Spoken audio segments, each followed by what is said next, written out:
I never thought a noise complaint could turn into arson.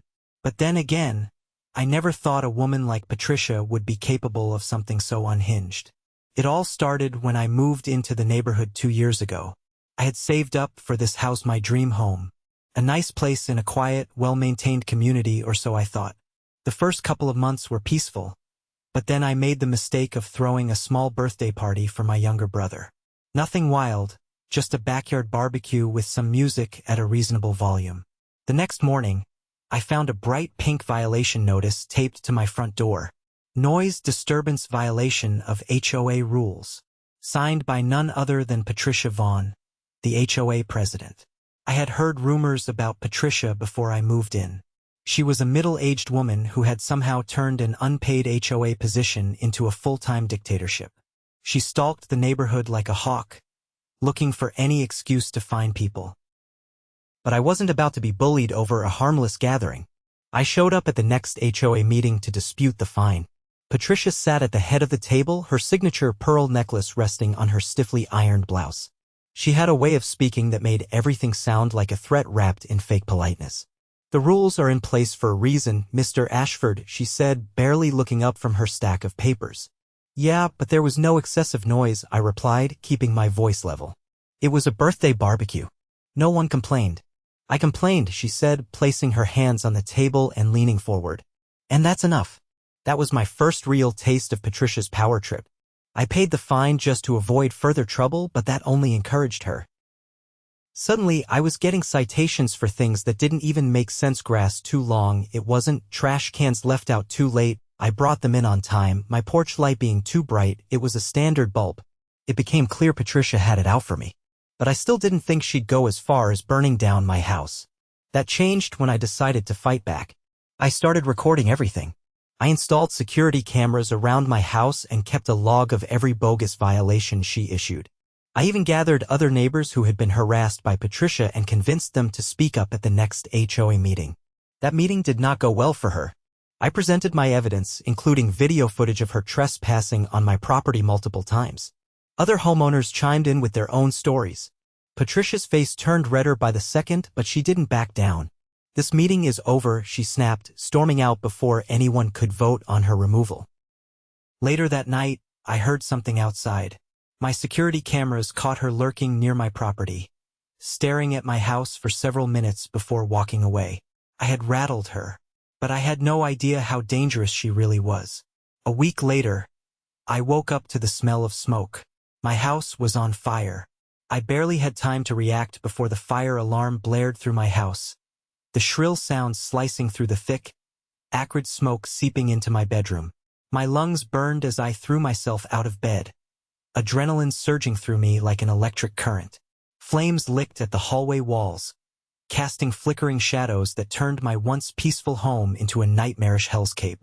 Heat pressed against my skin, relentless and unforgiving. I dropped low, crawling toward the stairs. The fire spread fast, too fast to be accidental. The thought sent a bolt of fury through me, but I had no time to dwell on it. Survival was the priority. The front door was barely visible through the smoke, but I pushed forward. My fingers fumbled with the lock before I yanked it open and stumbled onto the lawn, coughing violently as cool night air rushed into my burning lungs. Flashing red and blue lights painted the street as firefighters stormed my property, hoses blasting water toward the inferno that had once been my home. Neighbors gathered on sidewalks, murmuring in shock. Some held their phones up, recording the destruction. The sight of it all, the house I had worked so hard for being devoured by flames, sent a deep, seething rage through my veins. A hand clapped onto my shoulder, grounding me. A firefighter, his face streaked with soot, met my gaze. His voice was firm but calm, asking if I was hurt. I shook my head, though my lungs still ached from the smoke. As they worked to douse the flames, I spotted movement across the street. A familiar figure stood near the edge of her driveway, arms crossed, watching with an expression that made my blood boil. Patricia. She wasn't shocked. She wasn't even pretending to be concerned. There was something in the way she stood, the slight tilt of her chin, the way her lips pressed into a thin line that sent my suspicions into overdrive. I forced myself to stay put, to not charge over there and demand answers. That could wait. Right now, I needed to focus on what came next. The fire department worked tirelessly, but by the time the flames were out, the damage was catastrophic. My home was a charred skeleton, blackened beams jutting out like broken ribs. Everything inside, furniture, personal belongings, memories, was gone. An arson investigator arrived shortly after, his gaze sharp as he surveyed the wreckage. He asked me a series of questions, his notepad filling with details as he listened. I told him everything about Patricia's vendetta, the bogus violations, the security footage of her lurking around my house. His expression darkened as he scribbled something down. It was clear he took my concerns seriously, and that gave me some hope. But I wanted more than just an investigation. I wanted justice. The next morning, I met with my attorney, a sharp-witted man named Daniel Grayson. He listened carefully as I laid out everything, his fingers steepled under his chin. When I was done, he leaned back in his chair, considering. If we can prove Patricia was behind this, you won't just have a civil case, he said. She could be facing serious criminal charges. That was exactly what I wanted to hear. We wasted no time. I handed over my security footage and Daniel had an expert analyze it. Sure enough, the night before the fire, Patricia had been caught on camera doing something suspicious near my property. She had lingered near the side of my house where the fire had started before disappearing into the night. That alone wasn't enough to convict her, but it was a piece of the puzzle. Then came the real breakthrough. One of my neighbors, a retired postal worker named Greg, came forward with damning testimony. He had been out for a late-night walk when he saw Patricia near my house, carrying something in her hands. He hadn't thought much of it at the time, but after the fire, he realized it was suspicious. Daniel took this straight to the authorities. The arson investigator dug deeper, and soon more evidence surfaced, a faint trace of accelerant near the point of origin, footprints in the dirt that matched Patricia's shoe size, and most damning of all, a receipt for fire-starting materials purchased with Patricia's credit card just days before the fire. That was the final nail in the coffin. Within a week, Patricia was arrested. The sight of her being led away in handcuffs was immensely satisfying, but I wasn't done yet. While the criminal case against her moved forward, I filed a civil lawsuit demanding millions in damages. My home was gone, my belongings destroyed, and I had been put through hell.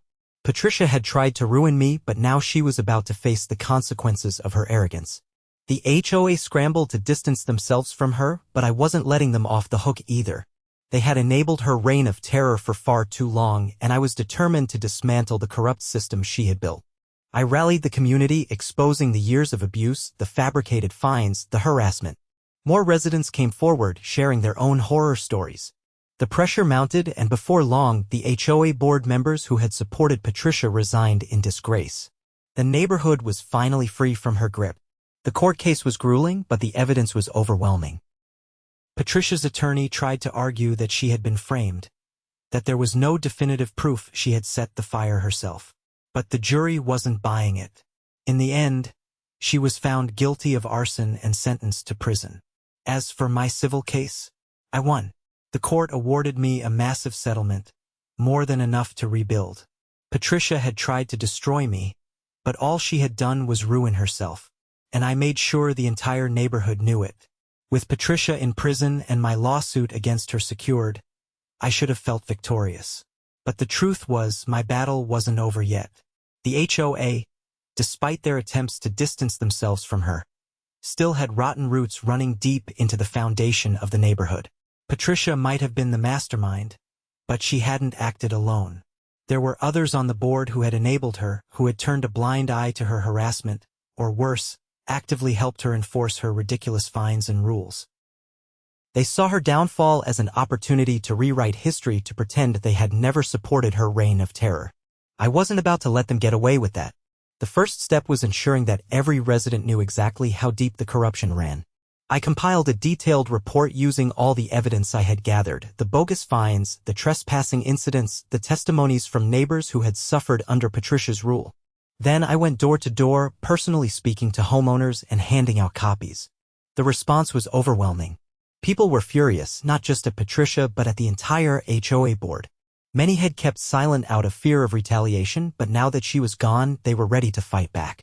At the next HOA meeting, the community showed up in force. The conference room at the local community center was packed, with nearly every homeowner in attendance. The remaining board members sat at the front, looking increasingly uncomfortable as the crowd murmured with barely restrained anger. One of them, a wiry man named Leonard, tried to take control of the situation, acting as if everything was business as usual. He adjusted his glasses and cleared his throat before addressing the crowd. "We understand that recent events have been difficult for everyone," he began, his voice smooth but strained. "And we want to assure you that moving forward, we will be implementing changes to prevent such issues from ever happening again." I stood near the back, arms crossed, waiting for my moment. Others in the crowd weren't as patient. A woman near the front, an elderly widow named Mrs. Callahan, raised her hand. Without waiting to be acknowledged, she spoke, her voice sharp with indignation. "You knew what Patricia was doing," she said. "You let it happen. Some of you helped her." A murmur of agreement rippled through the crowd. Leonard hesitated, glancing at the other board members. "That is a serious accusation," he said carefully. "We had no control over Patricia's personal actions. The board has always acted in the best interest of the community." That was my cue. I stepped forward, holding up a stack of papers. "Really?" I said, my voice carrying across the room. "Because I have proof that says otherwise." Every eye turned to me. Leonard shifted in his seat, his jaw tightening. I walked toward the front, placing the documents on the table where the board members sat. "These are copies of emails Patricia sent to the board, detailing her plans to fine people over fabricated violations," I said. "She explicitly mentioned needing your approval for some of them. And here," I flipped through the pages, pointing to signatures, "are the signed approvals from several of you agreeing to enforce her rules." The room erupted. People shouted over one another, demanding an explanation. Leonard's face turned pale as he scanned the papers. One of the other board members, a woman named Diane, leaned forward, her expression tense. "This is taken out of context," she said, but her voice lacked conviction. I wasn't finished. "Then let's talk about the HOA funds," I continued. "Because according to financial records, Patricia misused tens of thousands of dollars and none of you did anything to stop it. In fact, some of you signed off on purchases that had nothing to do with community maintenance." A man in the crowd, a father of 3 named Marcus, stepped forward. "So our HOA fees were funding her vendetta against residents?" he demanded. "Because that's what it sounds like." The board members were visibly unraveling. Leonard tried to regain control, holding up his hands in a placating gesture. "Let's not jump to conclusions," he said, but the crowd wasn't having it. One by one, people stood up, listing their grievances. They spoke of fines for imaginary infractions, of Patricia showing up on their property uninvited, of letters threatening legal action over things as trivial as the color of their front door. By the time the shouting died down, it was clear that the board was finished. A vote was called, and every single member of the HOA board was removed that night. The next step was dismantling the broken system they had left behind. I worked with other homeowners to elect a new board, one that prioritized fairness and transparency. We revised the HOA bylaws, removing the ridiculous restrictions Patricia had pushed through over the years. Fines were reduced to reasonable amounts, and a new rule was implemented. No board member could enforce a fine without clear, documented evidence of a violation. With Patricia gone and the corrupt board dismantled, the neighborhood finally felt like a community again. As for me, I used part of my lawsuit settlement to rebuild my home, making it even better than before. My security system was upgraded, ensuring that no one could ever pull something like that again. And Patricia? She remained in prison, serving out her sentence. The last I heard, she had tried to appeal her conviction, but the evidence against her was airtight. She wasn't going anywhere. Justice had been served, and for the first time in a long time I could finally breathe easy. With Patricia locked away and the corrupt HOA board dismantled, I finally had a moment to breathe. But there was still unfinished business. The lawsuit had been settled. My home was being rebuilt, and the neighborhood had begun healing, but I wasn't about to let the remaining damage go unaddressed. The fire had destroyed more than just my house. It had left an invisible scar on the community, a lingering bitterness over how one person had manipulated power for so long. There were still remnants of Patricia's influence, people who had been her allies, whether out of fear or personal gain. Some of them were trying to blend back into the background, pretending they had no part in enforcing her rules. I wasn't going to let them slink away without accountability. One of them was a man named Curtis, a former board member and one of Patricia's most vocal enforcers. He had been the one to hand-deliver many of the bogus violation notices, taking clear satisfaction in wielding what little authority he had. Now that Patricia was gone, he had gone quiet, a little too quiet. A few weeks after the fire, I spotted him in his driveway hurriedly loading a moving truck. His house had been put up for sale almost immediately after Patricia's arrest, and he was wasting no time getting out. When he saw me watching, he stiffened and turned away, pretending to focus on the boxes he was stacking. I walked over, keeping my pace measured. Curtis flinched when he realized I was approaching, his grip tightening on the box in his hands. His nervous energy was almost amusing. I stopped a few feet away and folded my arms. He cleared his throat, avoiding eye contact. "I'm just trying to move on," he muttered. "Funny," I said. That's exactly what Patricia thought she could do before she got caught. His shoulders tensed. "I had nothing to do with that fire." "I know." I tilted my head slightly. "But you didn't do anything to stop her either." Curtis swallowed hard. He knew I was right. He had been one of the people who had gone along with Patricia's agenda, happily enforcing her absurd fines and rules. He had played his role in making people's lives miserable. "I was just following orders," he said weakly. I let out a short breath, shaking my head. "That excuse didn't work for anyone else in history, and it's not working for you now." Curtis looked away, his jaw tightening. He knew he had no defense. He had willingly participated in her nonsense for years, and now that the house of cards had collapsed, he wanted to act like he had no part in it. I didn't expect him to admit guilt, not outright. But I wanted him to understand that people weren't going to forget. "You can leave," I said. "But don't think for a second that moving to a new neighborhood washes away what you did here." Curtis hesitated, then gave a small nod before turning back to his moving truck. He knew the truth: his reputation was ruined, and it was entirely his own doing. With Patricia gone and her enforcers scattering, the neighborhood truly began to change. The new HOA board, made up of people who actually cared about the community, wasted no time reversing Patricia's ridiculous policies. The surveillance-style neighborhood patrols ended. The absurd fines were canceled. People finally felt comfortable in their own homes again. One of the biggest changes came when the HOA bylaws were rewritten. No single person would ever be allowed to hold unchecked power again. Transparency was mandated, and financial records were made accessible to all homeowners. The community had learned from its mistakes, and we weren't about to let history repeat itself. As for me, my house was rebuilt from the ground up, stronger and better than before.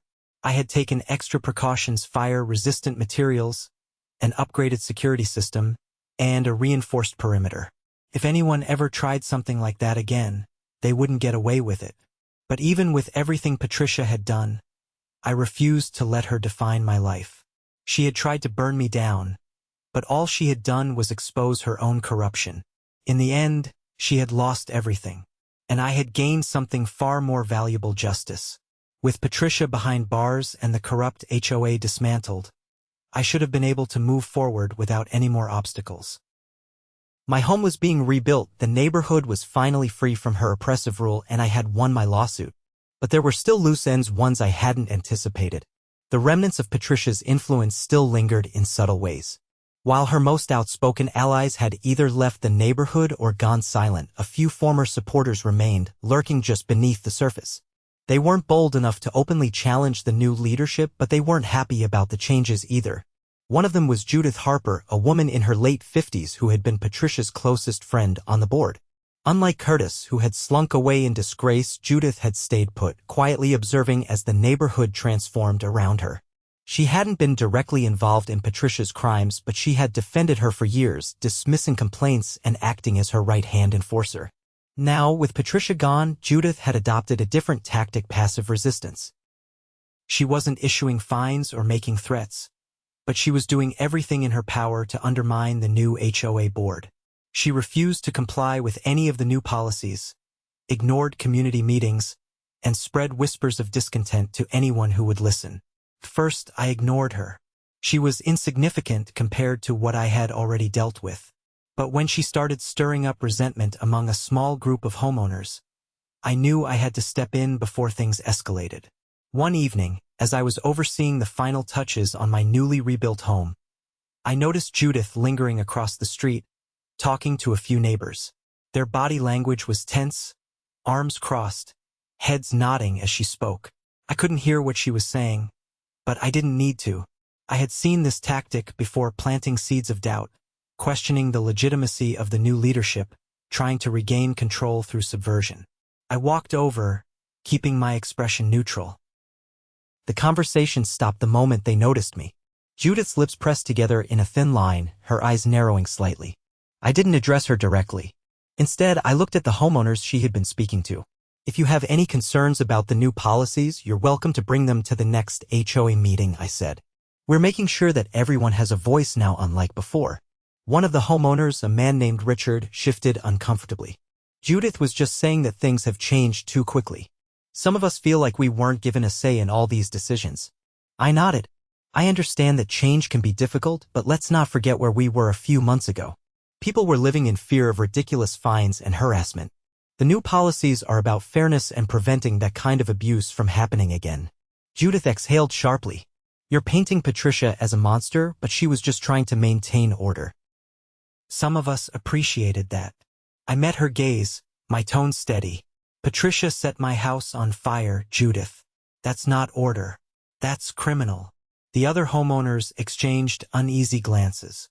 Judith's jaw clenched, but she didn't argue. She knew there was no defending Patricia's actions, at least not openly. I turned back to the group. If you have specific concerns, bring them to the board. We're handling things the right way now. No more backroom decisions. No more arbitrary fines. Just an HOA that actually works for the people who live here. Richard nodded slowly. That's fair. Judith remained silent, but I could see the frustration in her eyes. She had lost her power, and she hated it. Over the next few weeks, I kept an eye on her, but her influence waned. Without Patricia to back her up, she was just another resident, and most people weren't interested in resurrecting the old ways. The community had tasted what real fairness looked like, and they weren't willing to go back. With that issue settled, I turned my attention to the final piece of unfinished business, the insurance claim for my house. Filing the claim had been straightforward, but dealing with the insurance company was another battle entirely. They had been slow to process the paperwork, repeatedly asking for additional documentation and dragging their feet on approving the full payout. I suspected they were hoping I would get frustrated and settle for less. They had underestimated me. I compiled every document, every piece of evidence, and every receipt related to the fire. I made sure they couldn't find a single excuse to delay the payment any further.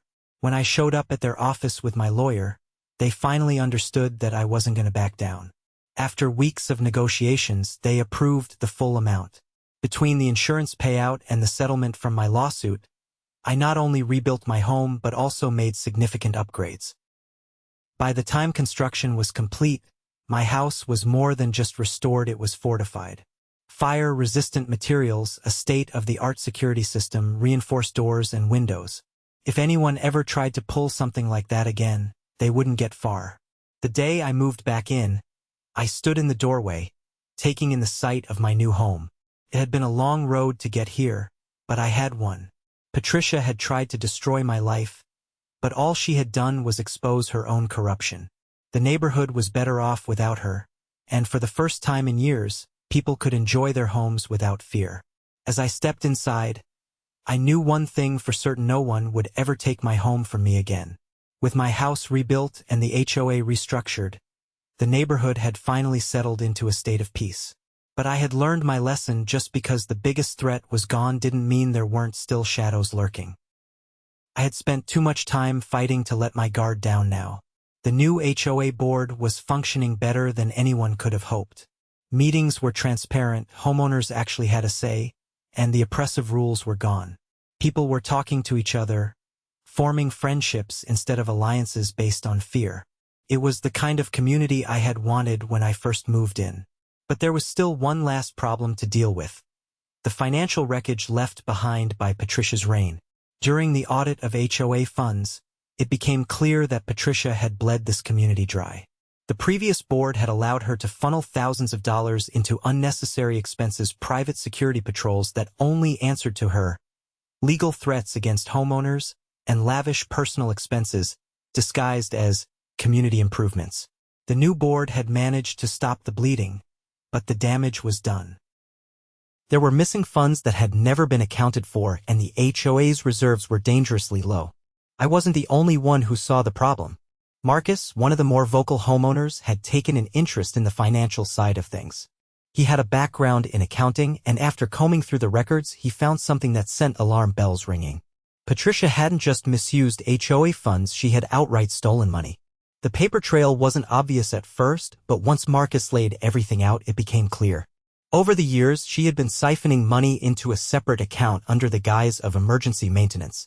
The funds had been withdrawn in small amounts, just enough to avoid raising suspicion, but they added up to a staggering sum. It wasn't just unethical, it was criminal. The board wasted no time in reporting the findings. The authorities, already familiar with Patricia's history, launched an immediate investigation. If she thought her prison sentence for arson was the end of her downfall, she was about to learn how wrong she was. Meanwhile, I had my own battle to finish. The civil lawsuit against Patricia had been settled, and while the payout was significant, there was still one last piece of justice I wanted, ensuring she never had the chance to do this to anyone again. Her prison sentence was already lengthy, but with the new financial crimes coming to light, the possibility of additional charges loomed. That wasn't enough for me. I wanted to make sure that when she eventually got out, she wouldn't have a financial safety net waiting for her. I worked with my attorney to file an additional motion, one that would seize Patricia's personal assets to reimburse the HOA for the stolen funds. That was when I discovered something that made my blood run cold. Patricia had a hidden bank account. It had been created under a different name, likely to avoid detection, but with the evidence Marcus had uncovered, we were able to trace the stolen HOA money right to it. And it was still there. She had assumed that no one would find it, that it would be waiting for her when she got out. Not anymore. With the court's approval, the account was frozen and the funds were redirected back to the HOA. Every dollar she had stolen was returned to the community she had tried to control. The final nail in the coffin came when she was officially charged with embezzlement. Her arson conviction had already been damning, but the financial crimes sealed her fate. With the additional charges, her sentence was extended significantly. Patricia Vaughn, the woman who had once ruled this neighborhood with an iron fist, would be spending decades behind bars. The neighborhood moved on without her.